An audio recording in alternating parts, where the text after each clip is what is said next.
ओम नमो भगवते वासुदेवाय। श्रद्धालु भक्तों, श्रीमद् भागवत महापुराण के 10वें स्कंद के पूर्वार्ध के 38वां अध्याय के अंतर्गत अक्रूर जी की ब्रज यात्रा का प्रस्तुतिकरण करूंगा। इसके पूर्व जहां तक आप कथा श्रवण कर चुके हैं उसके आगे का प्रस्तुतिकरण करता हूं।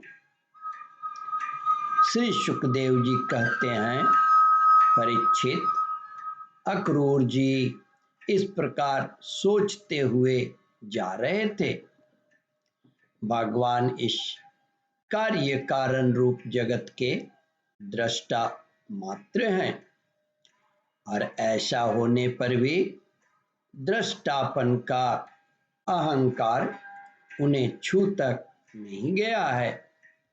उनकी चिन्मयी शक्ति से अज्ञान के कारण होने वाला भेद भ्रम अज्ञान सहित दूर से ही निरस्त रहता है।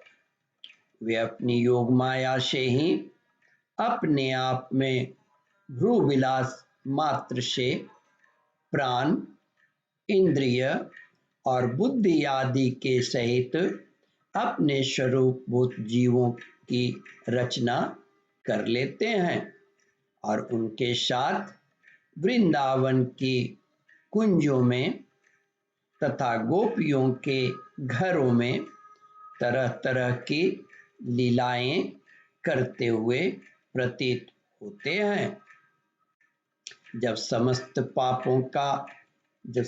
पापों के नाशक उनके परम मंगलमय गुण, कर्म और जन्म की लीलाओं से युक्त होकर वाणी उनका गान करती है, तब उस गान से संसार में जीव की स्फूर्ति होने लगती है, शोभा का संचार हो जाता है।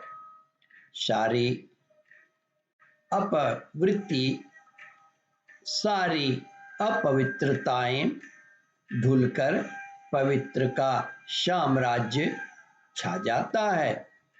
परंतु जिस वाणी से उनके गुण, लीला और जन्म की कथाएं नहीं गाई जाती, वह तो मुर्दों को ही सुशोभित करने वाली है, होने पर भी नहीं के समान व्यर्थ है। जिनके गुणगान का ही ऐसा महात्म्य है, वे ही भगवान स्वयं यदुवंश में अवतीर्ण हुए हैं। किस लिए?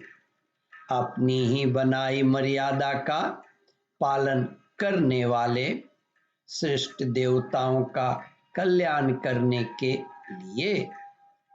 वे ही परम ऐश्वर्यशाली भगवान आज ब्रज में निवास कर रहे हैं और वहीं से अपने यश का विस्तार कर रहे हैं।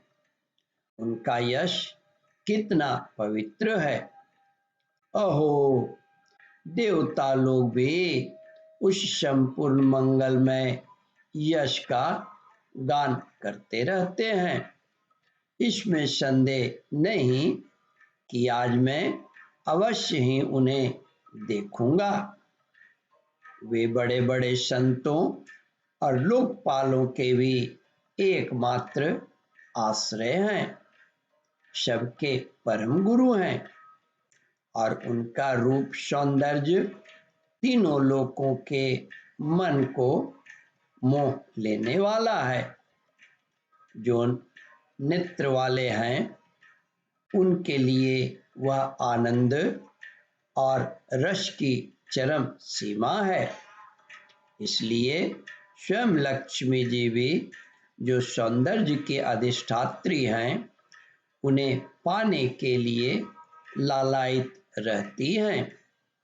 हाँ, तो मैं उन्हें अवश्य देखूंगा। क्योंकि आज मेरा मंगल प्रभात है। आज मुझे प्रातः काल से ही अच्छे अच्छे शकुन दिख रहे हैं। जब मैं उन्हें देखूंगा तब सर्वश्रेष्ठ पुरुष बलराम तथा श्री कृष्ण के चरणों में नमस्कार करने के लिए तुरंत रथ से कूद पड़ूंगा, उनके चरण पकड़ लूंगा। ओह, उनके चरण कितने दुर्लभ हैं। बड़े बड़े योगी यति आत्म साक्षात के लिए मन ही मन अपने हृदय में धारण करते हैं और मैं तो उन्हें प्रत्यक्ष पा जाऊंगा और उनके चरणों में लौट जाऊंगा और उन पर लौट जाऊंगा। उन दोनों के साथ ही उनके वनवासी सखा एक एक ग्वालों के चरणों की भी वंदना करूंगा।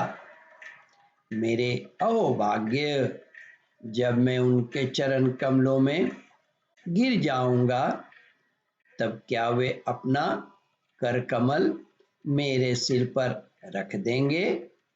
उनके वे कर कमल उन लोगों को सदा के लिए अभयदान दे चुके हैं जो काल रूप सांप के भय से अत्यंत घबरा कर उनकी शरण चाहते हैं और शरण में आ जाते हैं।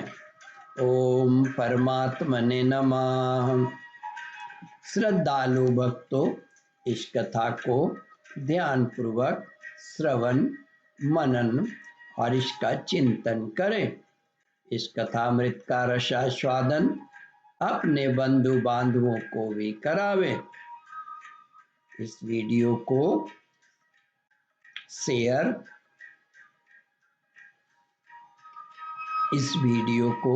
शेयर और सब्सक्राइब करें। ओम परमात्मने नमः।